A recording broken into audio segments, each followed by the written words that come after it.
Hi everybody, so today I'm taking some time off my vacations to talk to you about a topic that I find fascinating for more than one reason: resilience. Obviously, we all know in business that, the proverbial snot can hit the fan.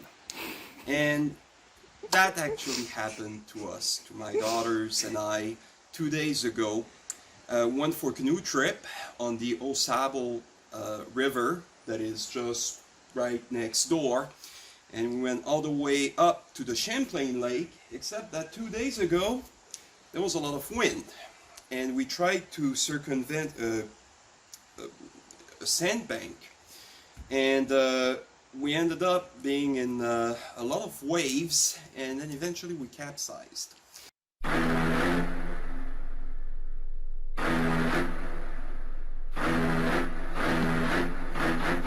Sometimes in business, things happen like that, right? It's just, the unexpected happen, and just like when we capsized, suddenly you're in deep trouble, and it just comes like this, really quickly. So I just thought about what are the three most important things that you need to do in order, if that ever happens to you. Taking as an example that unfortunate event. So number one, do not panic. If you panic, you're going to be paralyzed, you're going to expend a lot of energy doing things that are not very productive, that are not going to get you out of trouble. This is true whether your sales are basically crashing to the ground, that you lost an important client, or like in our case, we just got thrown out in water and now we need to figure out a way to get out of there. You know what? The bad thing already happened.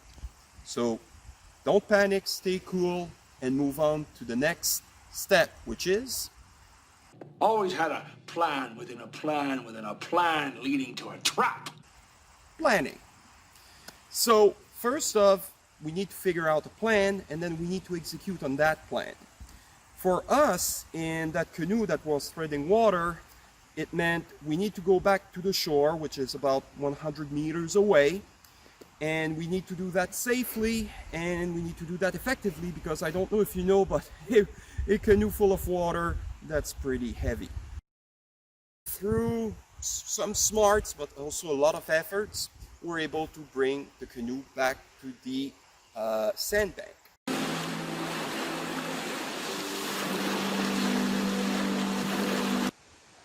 Determination, I guess that's the way that you can call it. And in business, that's exactly the same thing. If you get yourself into an impossible place, then you just need to make a plan and stick by it for a while. Now that brings me to point number 3. 200 000. On descend ça 20 000 pieds? No way. Je le sais que c'est ça la procédure, mais je veux garder mon altitude. On reste le plus haut possible, on descend pas. We've just lost both engines. I repeat, we've just lost both engines. Our intentions? C'est d'atterrir, sacrément. This I have to give a shout out to a guy called Captain Piche. He was a pilot, and he actually did something pretty amazing. His Airbus plane full of people actually ran out of gas over the Atlantic. Can you believe that he actually flew his plane without gas, so he basically glided this thing to safety? Check ma vanne. Je l'ai.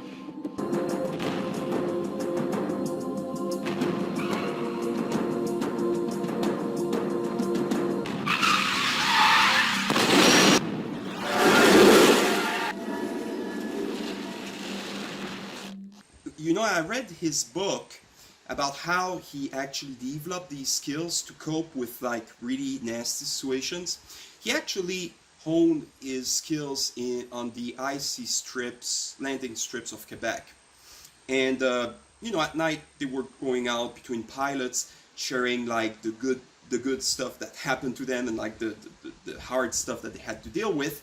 And one of his friends told him, you know what, young guy, if you are in trouble, make a plan, Stick by, execute. Plan doesn't work, make another plan and try again. And do that until you get yourself out of trouble.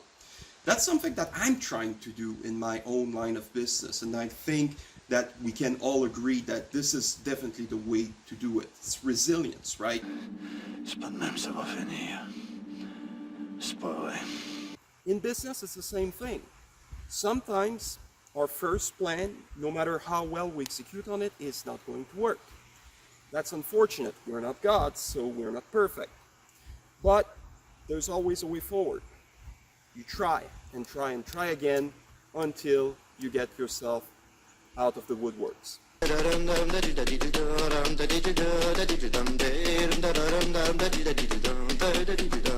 You know, once we were back to the shore, we had to go back up the river, right? But we're kind of a little bit far west, see? So I said, okay, like, let's not start paddling from here because we're on a sandbank. So we're going to walk it all the way to the river's mouth, and then we're going to start paddling again. So how do you do that?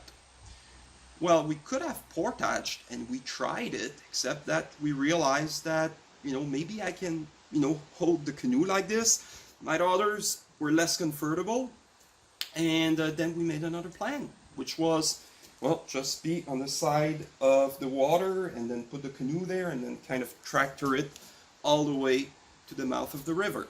And then we're able to go back home, wet, certainly in for a good scare, but you know what? That's life. And the important thing is that we got to get out of trouble. So please tell me what you think in the comments below. And in the meantime, this is Steve reporting to you from the beautiful Lake Champlain. Have a nice day.